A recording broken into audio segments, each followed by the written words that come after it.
Bonjour et bienvenue sur cette nouvelle vidéo d'Erwan Coaching. Aujourd'hui, parlons du langage non verbal. C'est quoi le langage non verbal? Non, c'est pas que ça.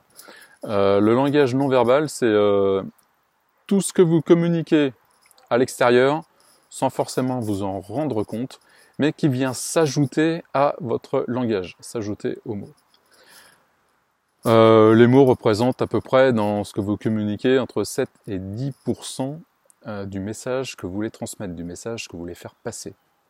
Voilà, en sachant que sur ces 7 à 10%, imaginez que l'interlocuteur en face comprenne avec sa carte du monde. Il peut interpréter aussi par rapport aux émotions qu'il a sur le moment, tout un tas de choses, de filtres qu'il peut avoir, de croyances ou de choses comme ça. Donc imaginez un petit peu...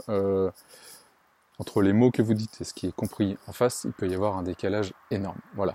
Mais les mots ne représentent en eux-mêmes seulement, on va dire, allez, pour simplifier, 10% du message. Alors, qu'est-ce que les 90% restants? Qu'est-ce que c'est? Eh ben, c'est ce qu'on appelle le non-verbal, ce qui ne vient pas des mots même et du son. Alors, la première des choses, le plus important, ce qui prend le plus de place dans le langage non-verbal, c'est ce qui est vu. Alors, comment ça, ce qui est vu? C'est ce que vous dégagez, c'est ce que vous montrez de vous au moment où vous délivrez votre message. Alors là, je fais une vidéo sur la communication, mais imaginez que je vous fasse exactement la même, habillé avec un kilt, un nez rouge et un chapeau pointu. Je ne sais pas si vous percevriez le message de la même manière. C'est-à-dire que j'aurais beau utiliser les mêmes mots, les mêmes expressions, le même contenu verbal, de votre côté, vous n'auriez pas du tout la même réaction et votre cerveau n'intégrerait pas du tout le contenu de la même manière, parce qu'il y aurait un fort impact visuel qui changerait complètement la donne et qui perturberait le flux verbal, le flux de contenu verbal. Donc l'image a quelque chose de très très très important. Donc si vous avez des événements particuliers où vous devez communiquer par rapport à des clients, par rapport à un entretien ou par rapport à des actionnaires ou ce genre de choses, essayez d'être en cohérence entre le contenu de votre message et ce que vous dégagez. Si vous allez convaincre des actionnaires d'investir sur votre société et que vous y allez en tongs et en chemise à fleurs, ça va être beaucoup plus difficile.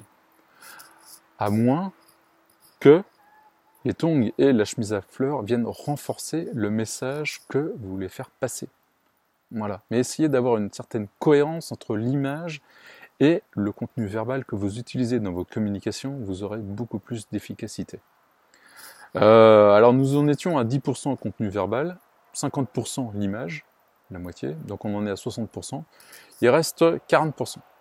Les 40% restants, c'est tout simplement la manière dont vous dites les choses. La manière, c'est-à-dire l'énergie, l'émotion que vous faites passer à travers ça. Par exemple, si je vous dis « Je vous aime », bon, on sent tout de suite un décalage entre le discours et la manière dont je vous dis les choses.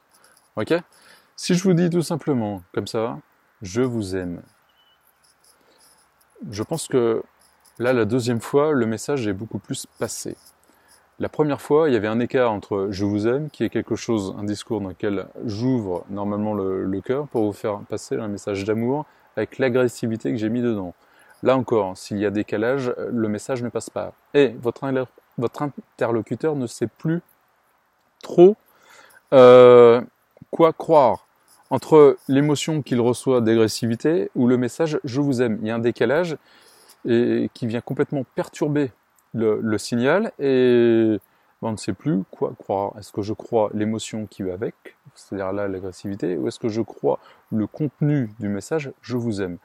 Et bien en fait, ça fausse complètement tout. Alors si en plus vous avez une image encore complètement décalée, alors là, le message ne passe pas du tout, et les gens sont même un petit peu effrayés par rapport à ça. C'est-à-dire que vous les mettez dans une zone complètement inconfortable, où ils sentent bien qu'il y a un décalage énorme entre ce que vous montrez, ce que vous dites et la manière dont vous dites les choses. Et là, c'est le meilleur moyen de ne pas être écouté, de ne pas être entendu. Donc, pour une communication efficace, soyez alignés entre le contenu de ce que vous dites, les mots, la manière dont vous dites les choses, l'émotion que vous faites passer et l'image que vous montrez. Alignez ces 3 paramètres et votre communication sera beaucoup plus percutante, convaincante, authentique. Ok ? Alors, je vais vous raconter une anecdote à ce sujet qui se passait il y a quelques années pour une campagne électorale aux États-Unis.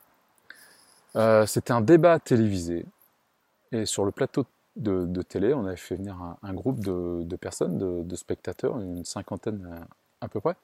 Et à l'issue du débat, c'était entre Al Gore et George Bush à l'époque. On avait demandé au groupe de 50 personnes qui étaient là, juste après le débat,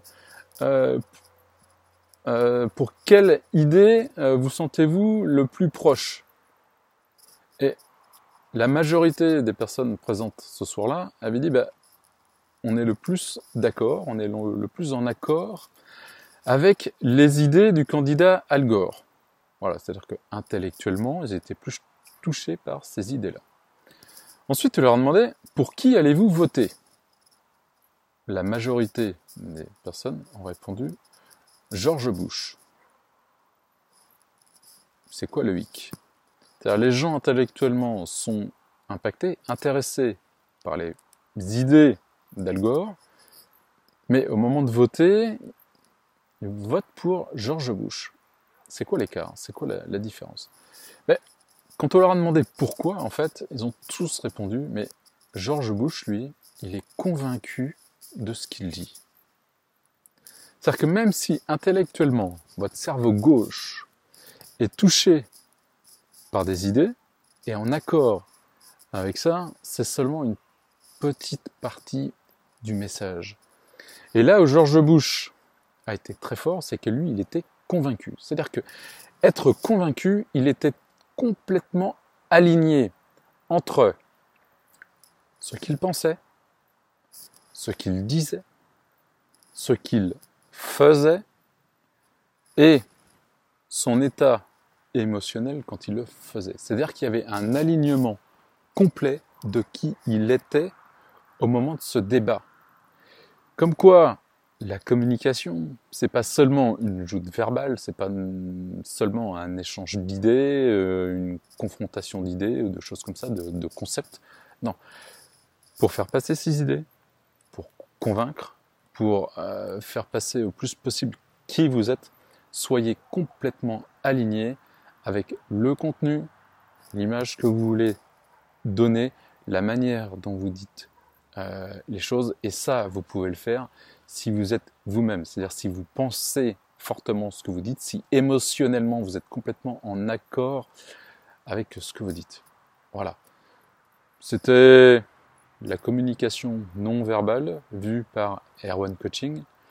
Alors, je vous invite à réfléchir à comment vous communiquez qui vous êtes, vos projets, vos rêves pour vous aider à aller de l'avant. Je vous laisse méditer là-dessus et à bientôt pour une prochaine vidéo d'Erwan Coaching. Ciao.